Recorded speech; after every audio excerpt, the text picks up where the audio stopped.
अस्सलामु अलैकुम भाइयों और बहनों, कैसे हैं आप लोग। उम्मीद करते हैं कि अच्छे होंगे। हमको ज़रूर दुआ में याद रखिएगा, क्योंकि दुआओं से बढ़कर दुनिया का कोई भी खजाना नहीं होता।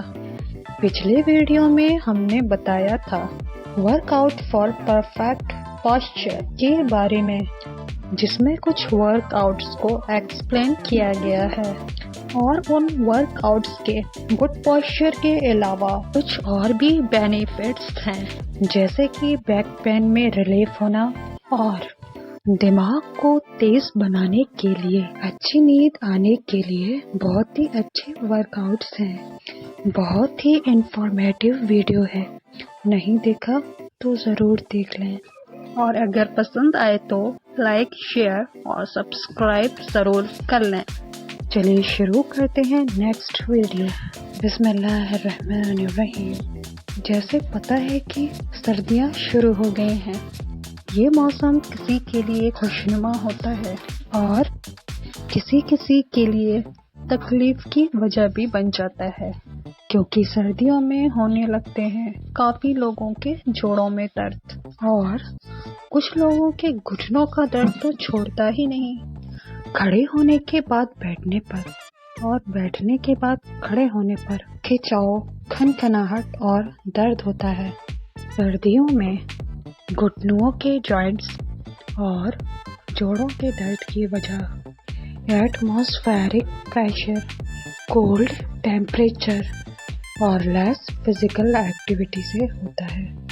यहाँ ज़रूरत है हमारी बॉडी को अलग अलग कोर्सेज से गर्माहट देने की।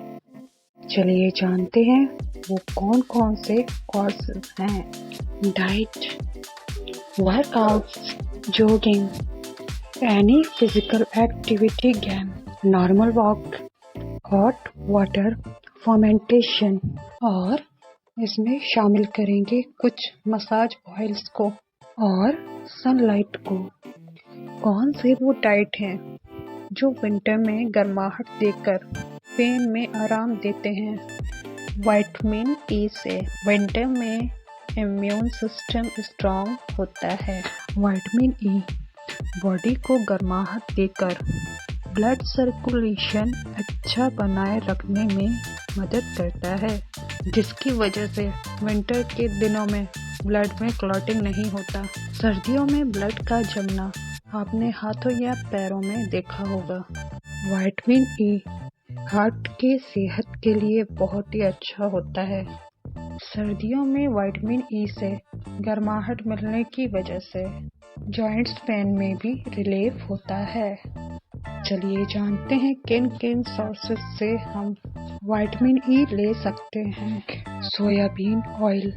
सोयाबीन ऑयल में एनी इन्फ्लेमेटरी प्रॉपर्टी पाई जाती है, यानी कि सोयाबीन ऑयल एक ऐसा न्यूट्रिएंट है जो बॉडी के सूजन को रोकता है।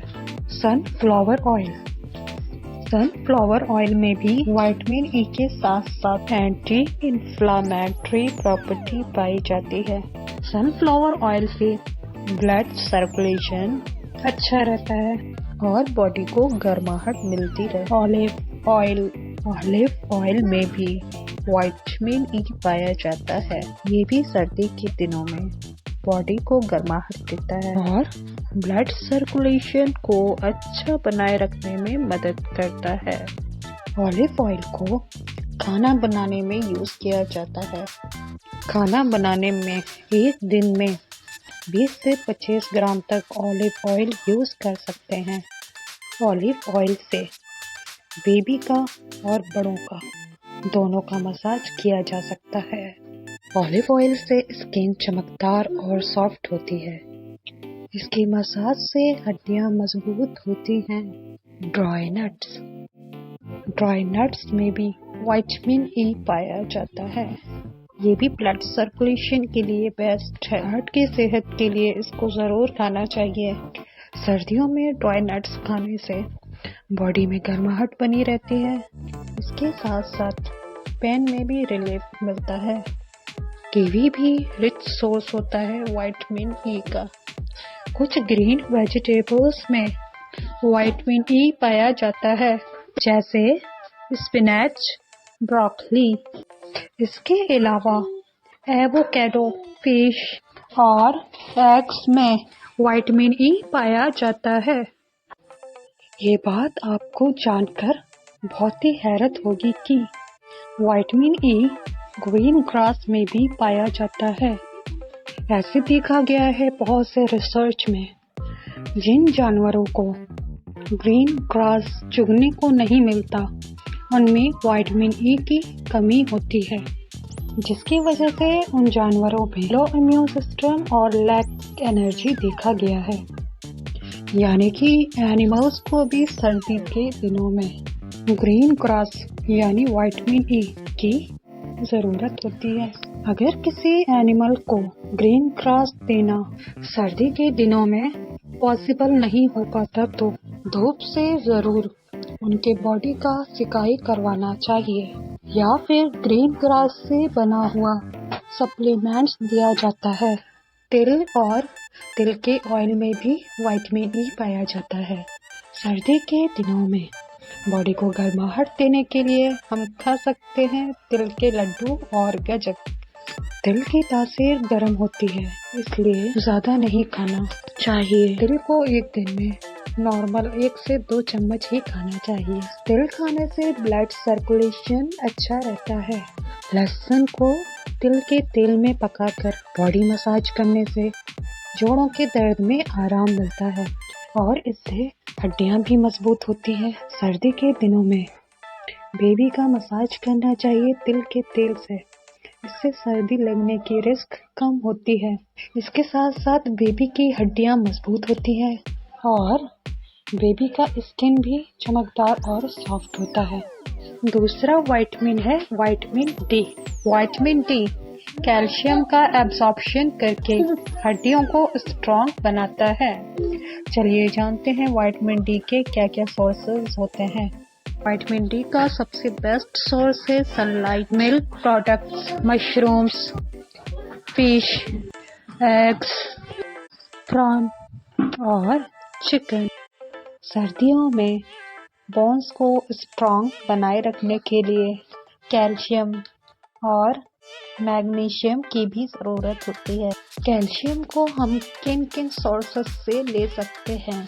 वो हैं मिल्क प्रोडक्ट्स, ड्राई नट्स, सीसम सीड्स यानी कि तिल, बाजरे की रोटी, ग्रीन लीव्स वेजिटेबल्स जैसे स्पिनच और कैल, सोयाबीन ऑयल और सोयाबीन की बरी, मशरूम्स, पंपकिन सीड्स और एवोकेडो में कैल्शियम पाया जाता है। चलिए जानते हैं बोन्स के लिए मैग्नीशियम क्या करता है। मैग्नीशियम का काम होता है कैल्शियम को बोन में डिपॉजिट करना। जो भी कैल्शियम हम डाइटरी सोर्सेस से लेते हैं को मैग्नीशियम बोन में डिपॉजिट करता है। मैग्नीशियम के कौन कौन से डाइटरी सोर्सेस होते हैं? Spinach, kale, mustard, dry nuts, almond, cashew, sunflower seed, हर तरह के अनाजों में, dark chocolate, banana, avocado, beans और फिश में मैग्नीशियम पाया जाता है। सर्दी के दिनों में बॉडी में हीट बनाए रखने के लिए फिजिकल एक्टिविटी भी बहुत ज़रूरी होता है। फिजिकल एक्टिविटी से ब्लड सर्कुलेशन अच्छा होता है, जिसकी वजह से सर्दियों में होने वाले जॉइंट्स पेन से भी राहत मिलती है। फिजिकल एक्टिविटी के लिए हमको खेलना होगा कुछ आउटडोर गेम्स। खेलने के साथ साथ हमको करना होता है डेली वर्कआउट्स। घुटनों के जॉइंट्स पेन के लिए हम कर सकते हैं कुछ वर्कआउट्स।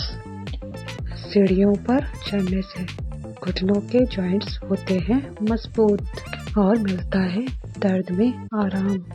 जॉइंट्स पेन की दूसरी भी वजह हो सकता है आर्थराइटिस या फिर सियाटिका का पेन। करवाना चाहिए प्रॉपर मेडिकेशन।